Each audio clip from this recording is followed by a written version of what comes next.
السلام علیکم دوستو کربلا میں ظافر جن کا قصہ ہم تک کئی حوالوں سے پہنچتا ہے۔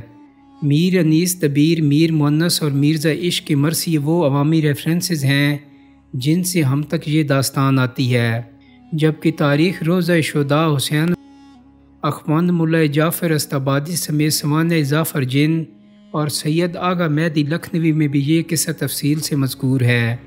وہ لکھتی ہیں، میں دریا کے سفر پر تھا اور طوفان کے آثار تھے۔ ایک دم شدید اندھیرا چھا گیا اور پھر بس اتنا پتہ لگا کہ بڑی سی ایک لہر آئی ہے جو میری کشتی سے ٹکرا گئی۔ میری آنکھ کسی کے رونے کی آواز سے کھلی۔ شاید بے ہوشی میں کسی تختے پر پڑا ہوا میں تیرتا رہا اور آخر اس جزیرے تک آ پہنچا۔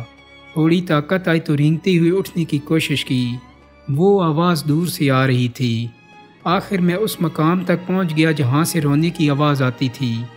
وہ بہت بڑے قد و قامت کا سیاہ فام ایک شخص تھا جس کے بال چہرے سے ہوتے ہوئے زمین تک بکھرے پڑے تھے اور وہ زاروں قطار رو رہا تھا۔ میں نے آگے بڑھ کر دیکھا تو وہ انگلی سے ریت پر یا حسین لکھ رہا تھا۔ میں نے اس سے پوچھا کہ تو کون ہے اور یہاں کیوں رہتا ہے؟ کہنے لگا، میں ظافر جن ہوں۔ جب میں نے حضرت امام حسین کو شہید پایا تو اپنے عیال و اطفال کے ساتھ کوفہ سے شام تک اسیران کے ساتھ رہا، لیکن کچھ نہ کر سکا کیونکہ حکم نہیں تھا۔ وہاں جو کچھ میں نے دیکھا، اس غم میں سلطنت چھوڑ چکا ہوں اور اس جزیرے پر قیام ہے۔ ہر شب جمعہ میری قوم یہاں آتی ہے اور ہم ایک مجلس برپا کرتے ہیں۔ دوستو، سوانح ظافر جن کے مطابق حضرت امام حسین علیہ السلام دشمن فوج پر حملہ کرنے ہی لگے تھے کہ یکا یک گرد بلند ہوئی اور ساتھ ہی عجیب شکل کا ایک محب آدمی سامنے آ گیا، جس کی سواری سر سے کمر تک گھوڑے کی طرح اور پاؤں شیر سے ملتے جلتے تھے۔ امام کو ادب سے سلام کیا۔ امام نے پوچھا کہ تم کون ہو؟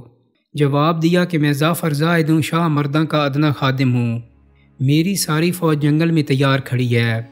آپ کے والد نے جب بیر العالم میں فتح کے بعد جنات کو مسلمان کیا تو میرے باپ کو ان پر حکمران بنایا تھا۔ ان کا نام راحیل جن تھا۔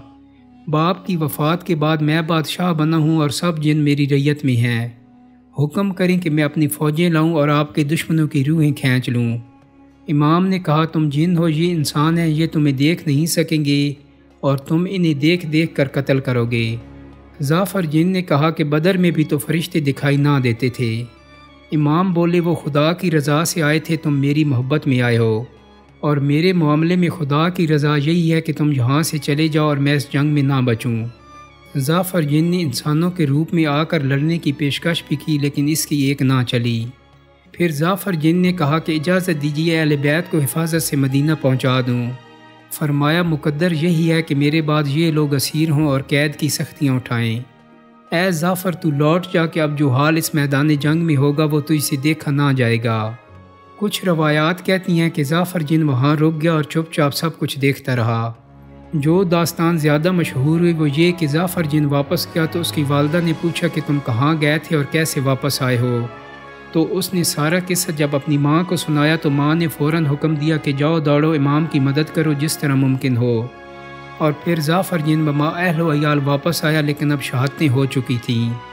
اور پھر یہ بیان سامنے آتا ہے کہ جب میں نے حضرت کو شہید پایا تو اپنے عیال و اطفال کے ساتھ کوفہ سے شام تک اسیران کے ساتھ رہا، لیکن کچھ نہ کر سکا کیونکہ حکم نہیں تھا۔ سید آغا مہدی نے اپنی کتاب میں نیاز فتح پوری صاحب کے حوالے سے لکھا ہے کہ 1935 میں ایک پولیس سپرنٹینڈنٹ ایسے تھے جو کچھ خاص علوم جانتے تھے اور ظافر جن کو بلا کر واقعات کربلا سنتے تھے۔ ان کے مطابق ظافر جن کہتا تھا کہ میں شہادت علی اکبر تک میدان کربلا میں موجود رہا۔ ظافر جن 1930 تک موجود رہا اور اب اس کا بیٹا شاہ کاظم جنوں کا حکمران ہے۔ جنوں کی حقیقت کیا ہے، وہ موجود ہوتے ہیں یا نہیں، اس بارے میں ہمارا مذہب ہمیں بہت کچھ بتاتا ہے اور سائنس میں بھی طویل بحثیں موجود ہیں، لیکن جو چیز مجھے سمجھ آتی ہے وہ اس پوری داستان میں سپر ہیرو کا ناکام لوٹنا ہے۔ یہ ایک انوکھی بات ہے۔ رستم، راون، ہرکولیس، سپر مین یا کوئی بھی کردار اگر کسی مہم میں شامل ہوتا ہے تو انجام تک اس کی جیت بہرحال دکھائی جاتی ہے۔ اگر وہ ہارتا ہے تو ایک بھرپور لڑائی کے بعد ہمیں اس کی ہار کا پتہ چلتا ہے۔ لیکن دوستو، ظافر جن ایک ایسا کردار ہے جو باوجود جنوں کا سردار ہونے کے بے بس ہے، کیونکہ امام کا حکم نہیں ہے۔ امام مشیت ازدی کے آگے سر جھکا چکے ہیں اور جو ہونا ہے وہ اٹل ہے۔ اس قسم کا منظرنامہ جہاں انجام پہلے سے طے ہے، وہاں ظافر جن کا کردار آخر کیا کر سکتا ہے؟ ظافر جن کی بے بسی کا بیان مرزا عشق کی مرثیے میں بس تھوڑا سا دیکھیے اور اجازت دیجیے۔ جزیرے پر جب وہ بندہ کشتی ٹوٹنے کے بعد پہنچا، ظافر جن کو روتے دیکھا، بات چیت کی، اسے پہچان لیا تو سوال کیا۔ برائے اذان وغا پاؤں پر گرے ظافر، کہو کہ کب گئے کچھ ٹھہرے کب پھرے ظافر۔ اب ظافر جن مجبور ہے مسافر کو پورا قصہ سنانے اور بتانے کے لیے کہ آخر وہ یہاں پڑا کیوں روتا ہے، اور جب وقت تھا تو امام کی مدد کیوں نہیں کر سکا۔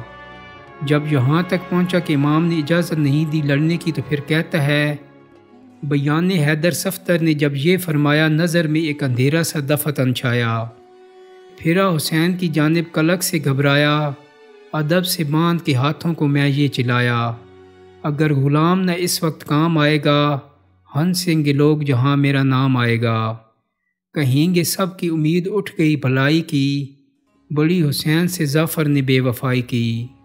ایک جن ہے میدان کا پانسا پلٹنے پہ قادر ہے، بس یہ سوچیں کہ ایک انکار کا حکم پورا کرنا اس کے لیے کیسا مشکل ہوگا۔